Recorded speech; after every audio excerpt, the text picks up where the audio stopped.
Hello and welcome to my channel. Today we are going to be covering the top 5 most significant political assassinations in U.S. history. If you enjoy watching videos about a variety of history topics, please subscribe to my channel. Now, onto the video. Political violence has become increasingly common in the U.S. during recent times. In just the past year, we've seen a healthcare CEO shot dead on a New York City street, a political influencer targeted by a sniper at a college campus event, and a U.S. president shot at during a rally. This video will explore the 5 most significant political assassinations in U.S. history. We'll examine the events themselves, along with their immediate and long-term impacts on the nation. Coming in at number 5 on our list is the assassination of the 25th President of the United States, William McKinley. President McKinley was shot on September 6, 1901, while greeting attendees at the Pan American Exposition, a World's Fair in Buffalo, New York. The assassin was Leon Czolgosz, an anarchist and former wire worker who had been radicalized after losing his job during the economic panic of 1893. Czolgosz viewed President McKinley as a symbol of oppression and believed it was his duty to kill him. After learning of the president's appearance from newspapers, Czolgosz traveled to the event and waited in the receiving line. When he reached the front, he pulled out a concealed gun and shot President McKinley twice in the abdomen. Although McKinley survived the initial shooting, a delay in performing the necessary surgery proved fatal. He succumbed to his wounds 8 days later, on September 14, 1901. Czolgosz was tried, convicted, and executed by electrocution less than 2 months later on October 29th. The historical significance of this assassination is profound, chiefly because it propelled McKinley's vice president, Theodore Roosevelt, into the presidency.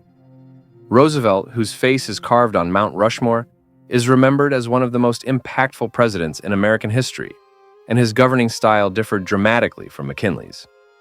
Where McKinley was a friend to the business community, Theodore Roosevelt was a famous trust buster and a pioneer of the U.S. national park system.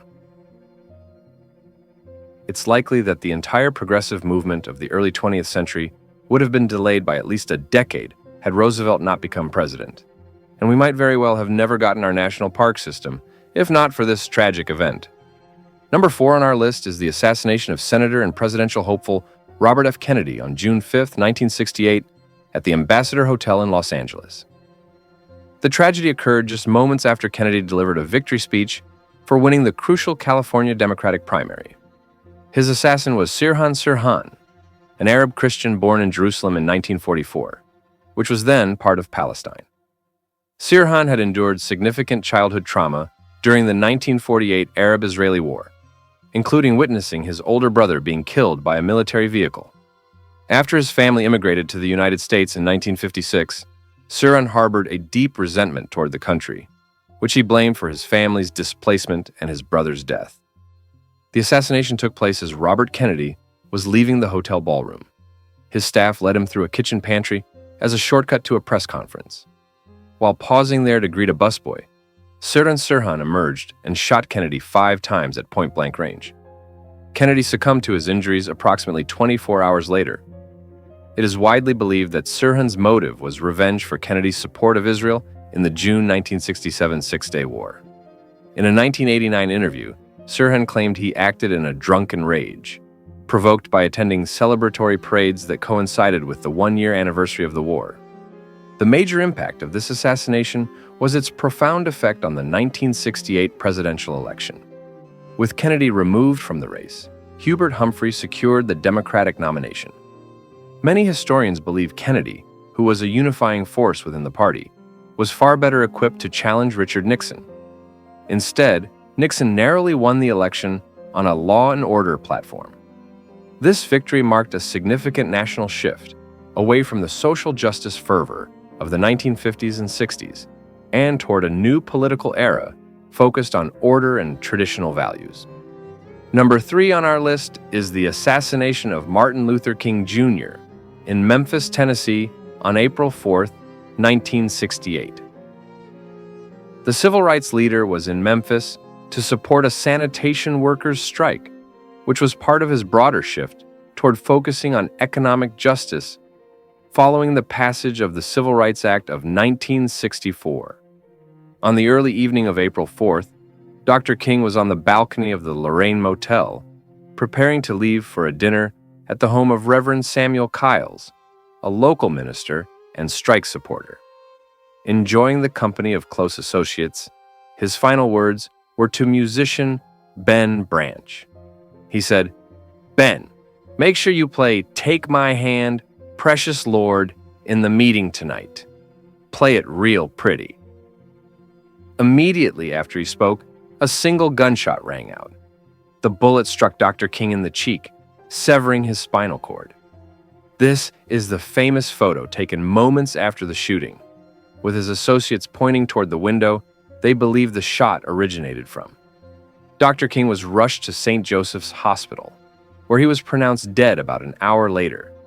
The assassin was James Earl Ray, a career criminal with a history of theft and robbery.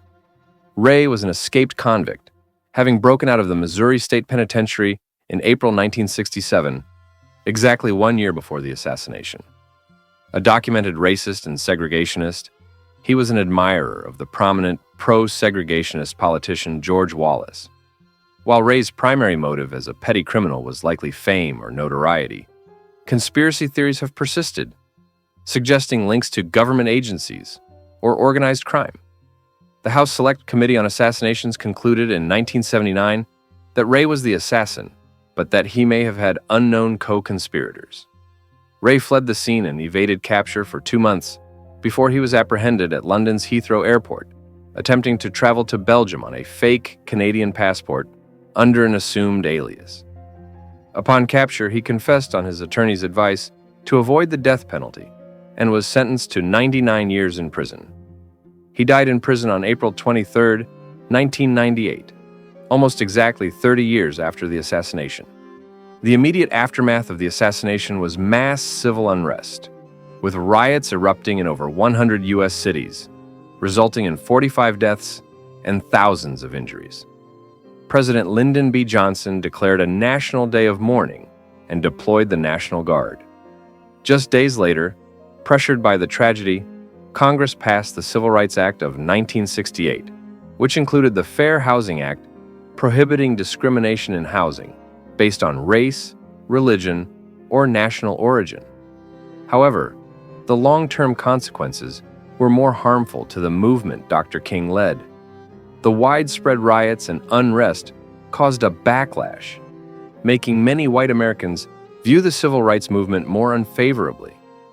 This helped pave the way for the Republican Party's Southern strategy, which appealed to the racial resentment of white voters by emphasizing law and order. Within months, Richard Nixon was elected president on precisely that platform. King's death marked a pivotal turn from the liberal reform era of the 1960s into a more conservative and racially polarized period in American politics. The political will to continue the war on poverty and ambitious civil rights programs weakened, replaced by a focus on policing crime and urban control, a focus that has remained a dominant force in American politics to this day. Ultimately, King's assassination cemented his long-term status as a revered martyr for the cause of justice. Number 2 on our list is the assassination of President John F. Kennedy on November 22, 1963, in Dallas, Texas. President Kennedy was visiting Dallas to help unite warring factions within the Democratic Party in preparation for his upcoming 1964 re-election campaign. He was riding in a convertible through Dealey Plaza with his wife Jackie, Texas Governor John Connally, and the governor's wife Nellie. As the motorcade turned onto Elm Street, 3 shots were fired at the car. The first shot missed entirely, and many observers, including those in the car, mistook the sound for a backfire. A few seconds later, a second shot struck President Kennedy in the upper back, exiting through his throat, and also wounded Governor Connally, who was seated in front of him. Approximately 5 seconds after the first hit, a third, fatal shot struck the president in the head. The impact was so violent that blood spatter reached the Secret Service car following behind. In a tragic and iconic moment, Jackie Kennedy was seen reaching toward the trunk of the car, later stating, "They have killed my husband. I have his brains in my hand." The assassin was former U.S. Marine Lee Harvey Oswald. Oswald's life was complex, but a summary provides crucial context. After a difficult childhood, he enlisted in the Marines at 17 and was discharged in 1959. He then traveled to the Soviet Union, attempting to become a citizen. When his request was initially denied, he offered U.S. military secrets he had learned, a story that received press coverage.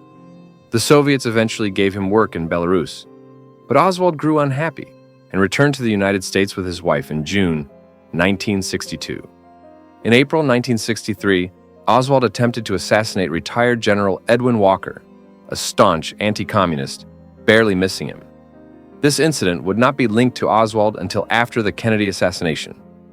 Having learned the motorcade route from published newspapers, Oswald positioned himself at the Texas School Book Depository.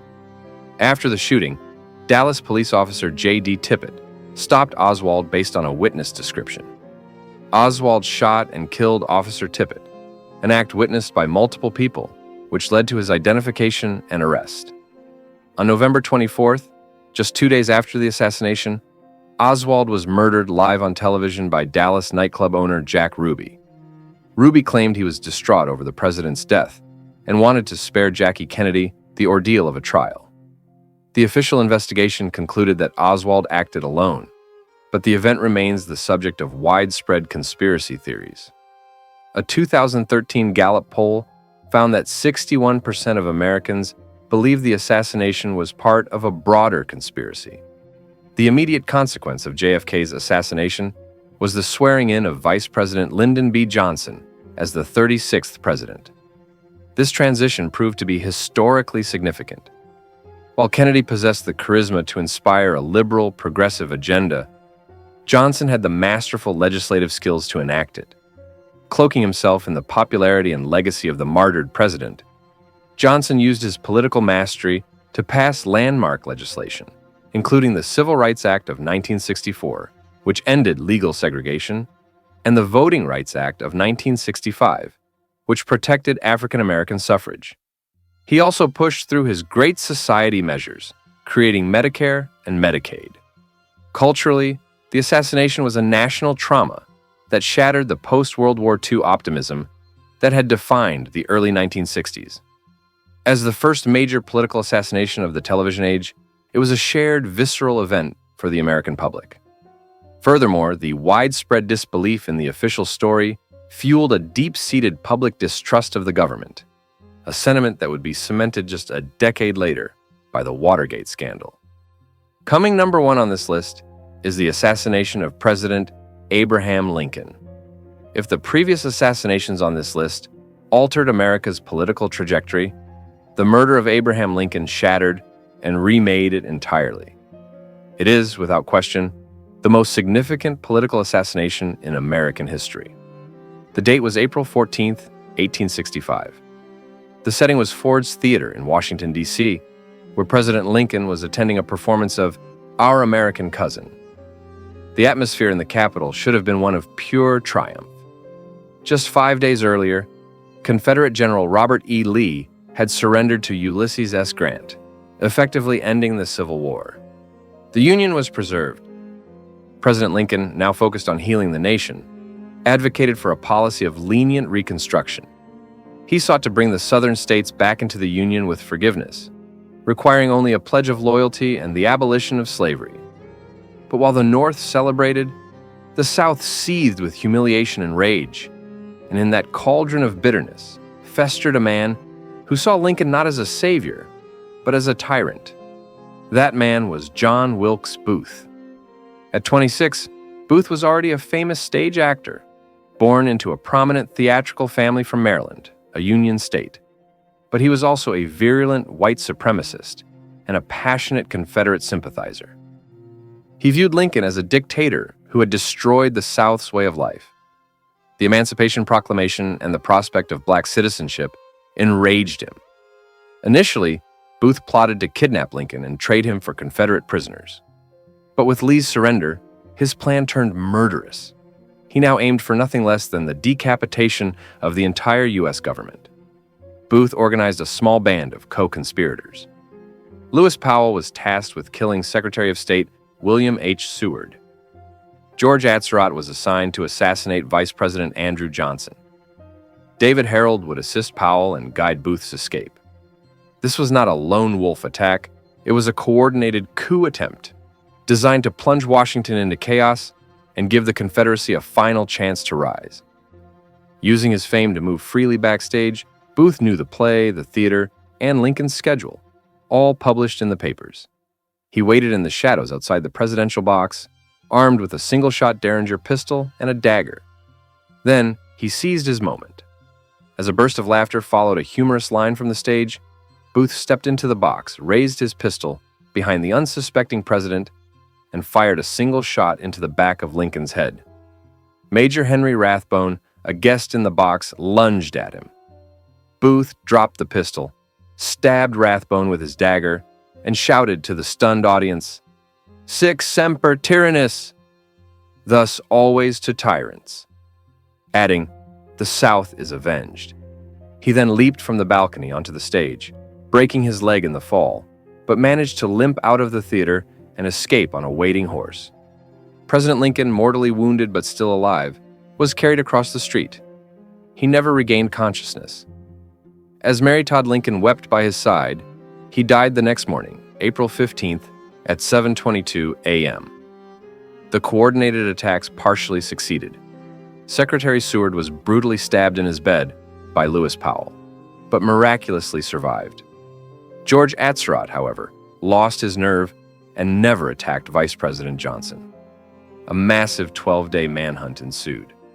Booth and Harold were tracked to a Virginia tobacco barn, which was set on fire. Harold surrendered, but Booth refused. He was shot and fatally wounded. His last words reportedly, "Tell my mother I died for my country." The immediate aftermath saw a nation united in grief. Lincoln was instantly transformed from a controversial war leader into a national martyr. But the long-term consequences were catastrophic. Lincoln's vision of a compassionate Reconstruction died with him. He was replaced by his vice president, Andrew Johnson, a Southern Democrat hostile to black rights. Johnson's overly lenient policies allowed ex-Confederates to regain power and institute black codes, which severely restricted the freedoms of newly emancipated slaves. The Republican response was to enact the 14th and 15th Amendments to guarantee citizenship and voting rights, but the foundation had been poisoned. Historians widely agree that Lincoln, with his immense political skill and moral authority, would have overseen a far more stable and just Reconstruction.